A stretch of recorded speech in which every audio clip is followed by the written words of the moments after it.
Salut, c'est ma première vidéo sur la chaîne AL High Tech et quoi de mieux pour commencer qu'un bon vieux sujet hardware.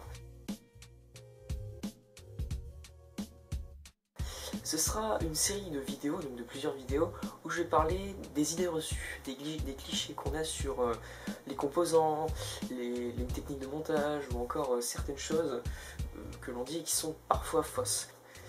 Il y a beaucoup de conneries qui sont dites surtout sur les forums ou alors sur les réseaux sociaux, etc.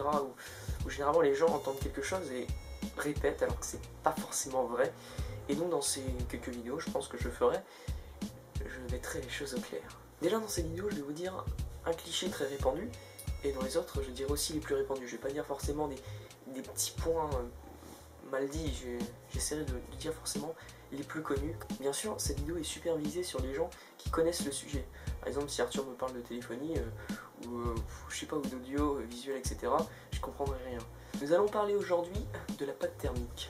Donc pour ceux qui ne savent pas ce que c'est la pâte thermique, je vais expliquer ça très rapidement. La pâte thermique est une pâte qui sert à assurer le bon contact entre le ventirad et le processeur. Le contact entre le ventirad et le proco est pas excellent, et l'absence de pâte thermique peut simplement tuer votre processeur, tout simplement en surchauffe. Mettre de la pâte thermique permet d'assurer une bonne intervalle optimale et assurer aussi un bon refroidissement. Cette pâte doit être mise avec beaucoup de précautions. Si vous en mettez pas assez, ça ne permettra pas de refroidir le processeur. Et si vous en mettez trop, ça fera une sorte de barrière et ça évitera tout simplement le contact entre le processeur et le ventirad. Plus si vous en mettez trop, ça peut aussi tout simplement dégouliner sur les côtés et faire un court-circuit avec la carte mère.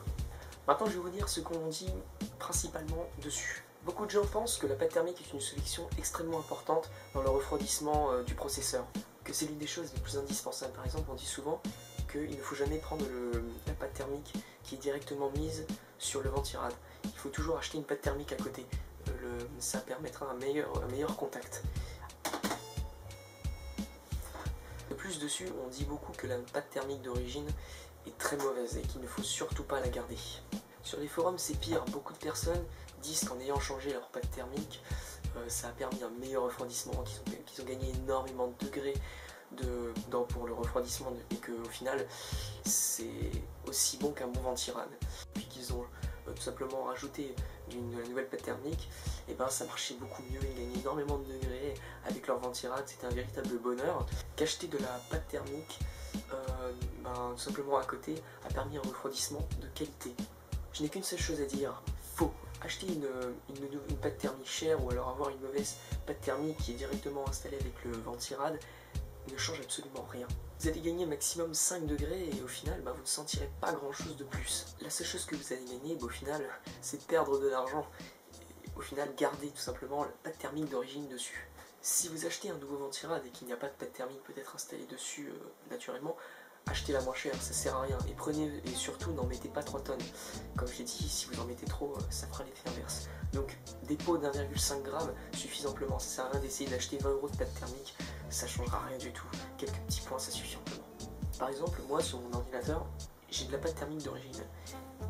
Et ça se passe très bien pour moi même. Et au final, s'il y a du bruit, si ça chauffe, c'est mon processeur qui est AMD, donc au final c'est de ma faute. Mais c'est pas de la faute de la pâte thermique. La pâte thermique est au contraire bien étalée et au final j'ai jamais eu de problème là-dessus. Voilà, c'est la fin de cette petite vidéo, j'espère qu'elle vous a plu. N'hésitez pas à lâcher un petit like, ça me fera plaisir et je serai beaucoup plus épanoui dans le lit, je dormirai mieux ce soir. Les prochaines vidéos de moi arriveront très prochainement. Déjà que c'est la première fois que je me filme devant une caméra, c'est un petit peu bizarre, donc du coup il va falloir que je m'y habitue. Voilà, je vais faire comme Arthur, essayer de m'habituer à me filmer déjà, parce que c'est assez étrange, il faut que je regarde le petit centre, ça fait un peu bizarre et je suis pas vraiment habitué. La prochaine vidéo sera sur une nouvelle aussi et peut-être idée reçue, et d'autres vidéos seront aussi sur des présentations matérielles, par exemple j'ai déjà un truc à présenter, je ne le dirai pas, je le dirai plus tard. La prochaine idée reçue, ce sera à mon avis sur la mémoire de carte graphique, ça risque d'être pas mal.